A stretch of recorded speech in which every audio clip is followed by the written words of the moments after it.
بالکل آزمائش کے قیامت تک کے لیے اللہ نے اس کو مہلت دی. جی پھر ساتھ یہ بھی رہنمائی فرمائی، پھر یہ بھی اس سے کہہ دیا کہ میرے بندوں پر تیرا زور نہیں چلے گا. ہاں یہ ہے اصل یہ بات. کہہ دیا اللہ نے. اس نے کہا اے اللہ تیری ربوبیت کی قسم ہے، مجھے تو اس سے بڑا ڈر لگتا ہے، مگر تیرے بندوں کو میں اپنے ساتھ دوزخ میں لے جاؤں گا.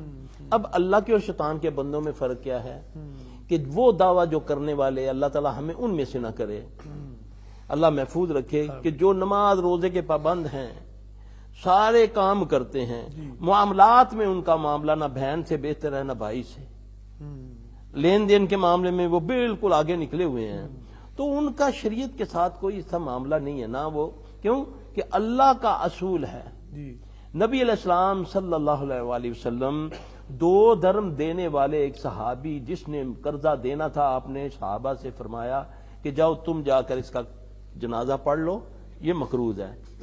تو صحابی گارنٹی لیتا ہے کہ یا رسول اللہ صلی اللہ علیہ وسلم میں دے دوں گا، آپ جنازہ پڑھ لیں. جی ٹھیک. میں مال ہڑپ کر کے لاکھوں بیٹھا ہوا ہوں، ہیں جی، میں بہنوں کی وراثت، بھائیوں کی وراثت اس پر بیٹھا ہوا ہوں، اور دینے کے نماز لیے بھی پڑھے جا رہا. نماز محراب اور اس کے بعد حجوں کی تعداد ہی نہیں گنی جا رہی اور عمروں کی. تو ان صلاۃ تنہا عن الفحشاء والمنکر، حج و عمرہ تو دور کی بات ہے، تیری نماز وہ نماز بے شک نماز تجھے بے حیائی اور برے کاموں سے روکتی ہے. جی بے شک. جب میں بے حیائی کا بھی ارتکاب کر رہا ہوں، آنکھوں میری سے ساری بے حیائی دیکھا جا رہی ہے، میں بیٹی کے ساتھ بیٹھا ہوں، بہن کے ساتھ بیٹھا ہوں، بیوی کے ساتھ بیٹھا ہوں، نانی دادی میرے ساتھ بیٹھی ہے، ڈرامہ فلم چل رہی ہے، وہ لڑکا اس کے ساتھ، وہ لڑکی اس کے ساتھ بےہودہ گفتگو ہو رہی ہے، مس ہو رہا ہے، ہاں جی، ہاتھ میں میرے تسبیح لا الہ الا انت سبحانک انی کنت من الظالمین. بسم اللہ کہنے سے شیطان مردود اس کا بیڑا غرق ہو جاتا ہے. تو میں سارا قرآن پڑھوں وہ ٹس سے مس نہ ہو، تو پھر اس میں قرآن کا قصور ہے، یہ پڑھنے والی زبان کا قصور ہے. یہ پڑھنے والی زبان کا قصور ہے اور اس پیٹ کا قصور ہے جس میں حرام ہے. حرام داخل ہو چکا ہے. اللہم اکفنی بحلالک عن حرامک واغننی بفضلک عمن سواک. صحابی آتا ہے عرض کرتا ہے یا رسول اللہ صلی اللہ علیہ وسلم بہت مقروض ہوں. آپ صلی اللہ علیہ وسلم نے فرمایا یہ دعا پڑھے تو احد کے پہاڑ کے برابر بھی اللہ تعالیٰ اس کا قرضہ اتار دے گا. سبحان اللہ. اللہم اکفنی بحلالک عن حرامک واغننی بفضلک عمن سواک.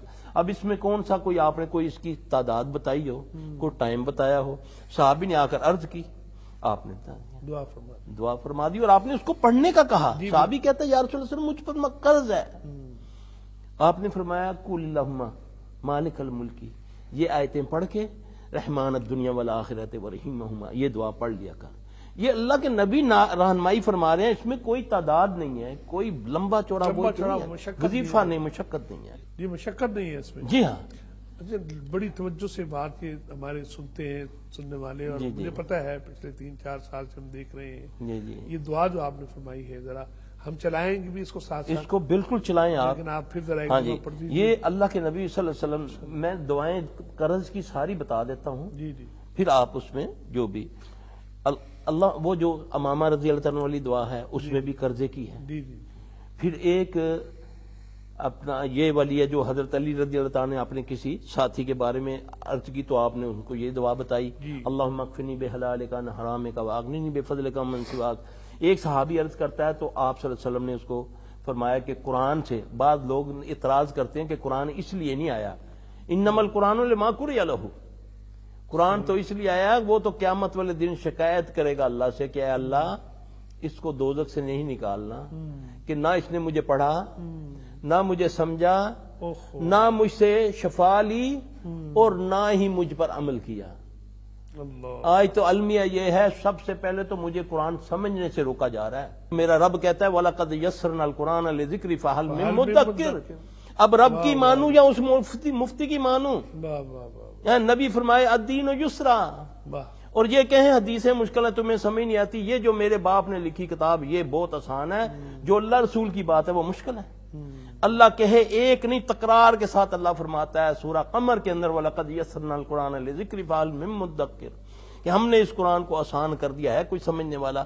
اب تو اس کو سمجھے گا تو اس سے فائدہ پائے گا.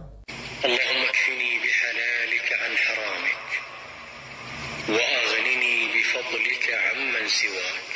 اللهم إني أعوذ بك من الهم والحزن وأعوذ بك من العجز والكسل وأعوذ بك من الجبن والبخل وأعوذ بك من غلبة الدين وقهر الرجال اللهم إني أعوذ بك من الهم والحزن وأعوذ بك من العجز والكسل وأعوذ بك من الجبن والبخل وأعوذ بك من غلبة الدين وقهر الرجال أعوذ بالله من الشيطان الرجيم پناہ مانگتا ہوں میں اللہ کی شیطان مردود سے بسم الله الرحمن الرحيم شروع